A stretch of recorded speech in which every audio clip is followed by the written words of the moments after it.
Alrighty, here we go, boys.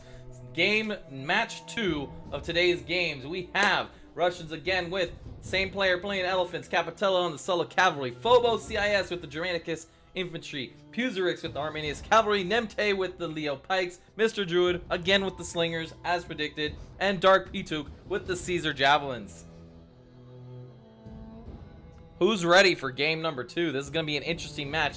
Now this is the chances of defense here is the French team has to use these chokes to their advantage, but if they use those chokes again, the enemy team has the advantage of their slingers having better range and chance of firing capability from outside the base. If the French hole up in their base, then the Russian team will be able to easily spot the enemy range, and it's just easy capabilities for their slingers to apply as much pressure as possible. It's going to be an interesting match. Or if we have a field battle, it looks like the Russians are going heavily on the right side, and they'll have Capitella for the spotting, making sure that there's nothing over here, just to easily figure out if they have to rush towards their base or not.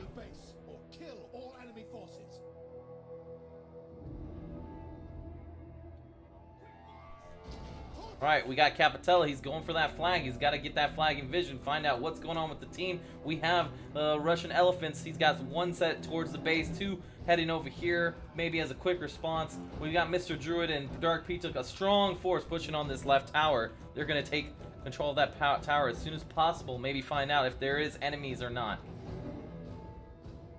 Capitella's got the flag, nothing on the right side, so if he's smart, he'll keep that one unit there just momentarily, find out if anything pops up, and he'll make his way to get to the team. And basically, we got some pings going on, so the team's probably getting ready to put these Leo Pikes in the chokeholds, make sure that there's nothing getting inside their base. Mr. Druid pushing in on their base from this side, so I'm guessing the French team has got to be over here on this flank. They have to be over here, and there they go, putting Surfier with the Leo Pikes to cut off their base as well. So again, here's the advantage. If the Russians keep all of this vision and range, Mr. Druid has all the chances to do as much damage as possible, while the French sit in their base and are basically sitting ducks.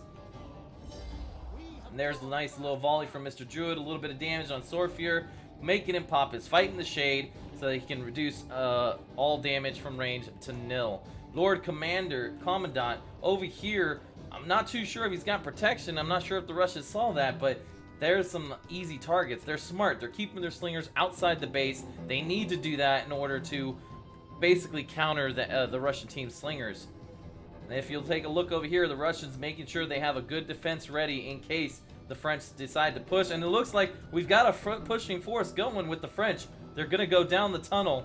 They're going to go down. They're going to be safe from the slinger fire. So the French team is actually on the offensive this time.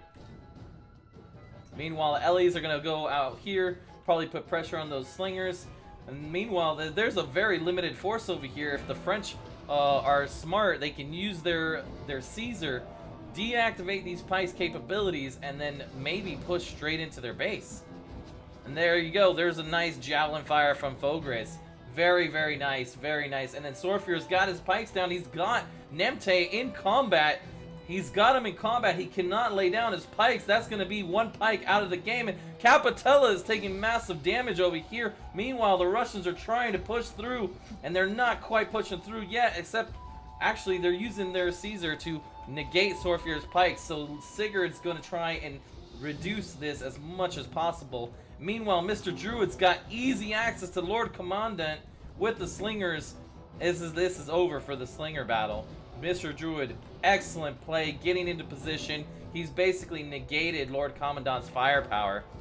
It looks to me like the French team is kind of being hesitant. They were doing so well on this aggressive push, but they're falling back to their base. If they were smarter, I would have definitely kept pushing on this winning battle and just have your teammates try and hold out over here while you could get a quick cap.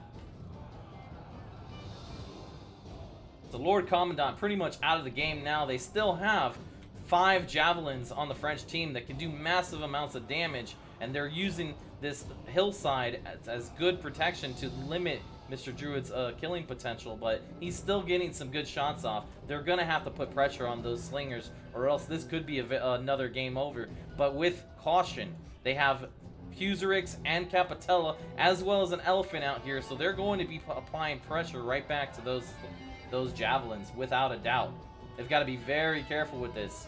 And Mr. Druid, of course, laying down that suppression fire, making these jabs just dodge and not useful in any way right now. Looks like this fight has gone in the French favor. They have won this offense, and now we're going to see another offense from the Russians coming in as a counterattack down the chokehold. Now that this javelins are away and not able to counter Dark Pituk, he can take one javelin, negate Sorfier, and then just easily start pushing in as another offense. Meanwhile, over here we have the engagement has begun. The elephants are already applying pressure. Mr. Druid shooting the javelins. Puserix and Capitella trying to find an opening, and then Puserix gonna get in there and keep those javelins busy so they cannot do anything to this elephant. This engagement is not going in the favor of the French. Capitella coming around, he'll probably give them prescription so they do less damage. Excellent plays. Mr. Druid again laying down suppression fire down in the middle, and Sorfier is being pushed back. He's done. That pike is gone.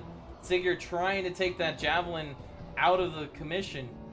He needs to take this javelin out, and then now these pikes need to go. Fogris needs to take out these pikes. A very even battle, and it's amazingly even this time from both teams. However, this is just the problem right here. Mr. Druid has the upper hand in being in this position right here. This is where some pressure needed to be applied from the French, with Mr. Druid just easily laying down fire all over, uncontested.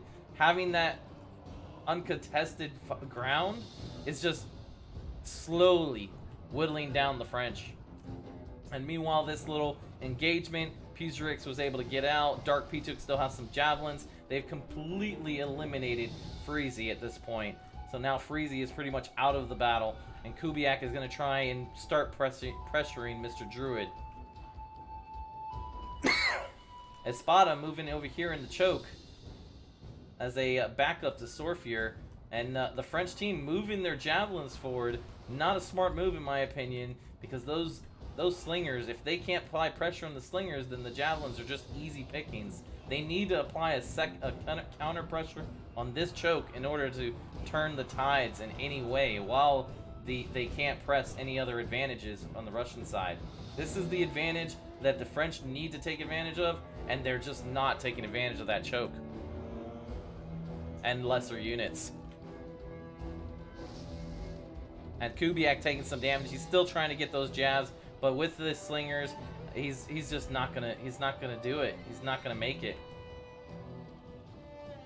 Meanwhile, these jabs again, like right now, this is the French team is not taking advantage where they can, not utilizing their range. If you're not utilizing your range, then you're basically not able to. If you're not utilizing your range, there's no damage being output, and right here is where there could be damage being output. Use your range, take out these pikes, get rid of the pike problem. You had a little bit of pike protection, however now you don't, in which case it would have scared the elephant away at least.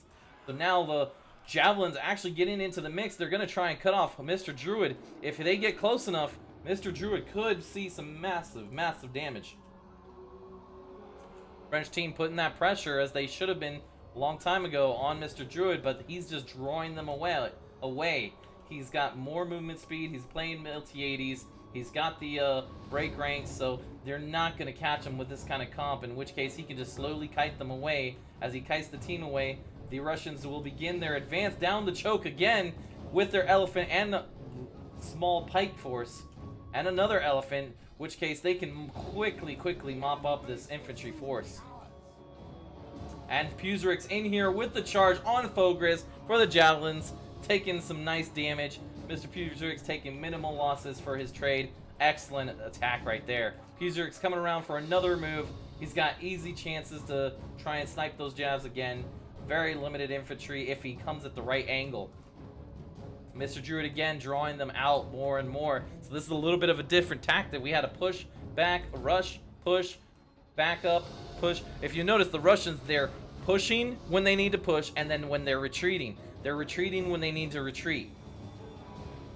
This is a tactic often lots of new players, they don't understand that you don't need to fight a losing fight. You can retreat, regroup, and then use your numbers to your advantage. Now that all these units are isolated, the Russians, if you'll notice, the elephants are coming, everything's coming towards this isolated force. Russians have, like I said, they retreated. Now they're pushing forward on an isolated force. They're going to take advantage, divide and conquer, and then this, as we keep going, this battle is just more and more heading into the Russians' favor. I don't think the French are going to be able to come out on top of this. Here we go with the elephants taking on all of their infantry very easily. I imagine we missed that he had baited their vengeance. Well done on the Ellies. He just gets to easily mop up all these infantry. It's pretty much game for the Russians. Game 2, 2-0 for the Russians.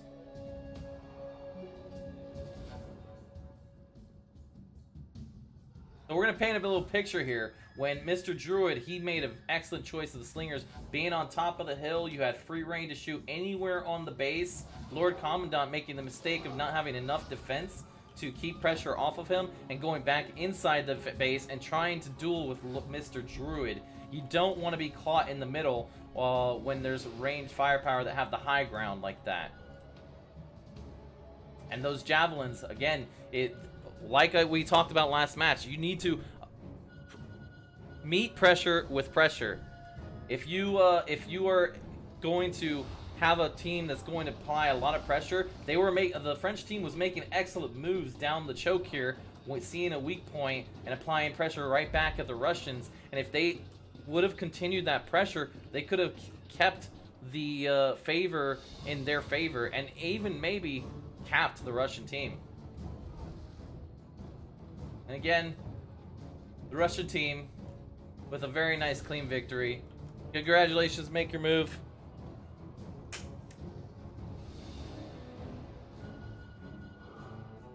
Excellent plays by this elephant player. Very good. Splitting his elephants. Knows what he's doing. These players, like I said, they may be limited on their choices and variety of units, but these players, they know what units to bring. They know what makes or breaks a battle. And as we discussed, you need to know when to retreat and when to push forward. And sadly, the French team were retreating a little too often when they had the advantage and pushing forward when they didn't need to.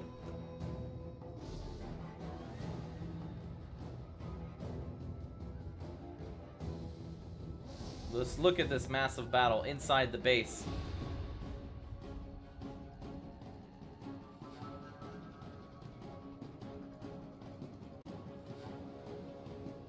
And that'll be game number 2. 2-0 for the Russian team. Make your move.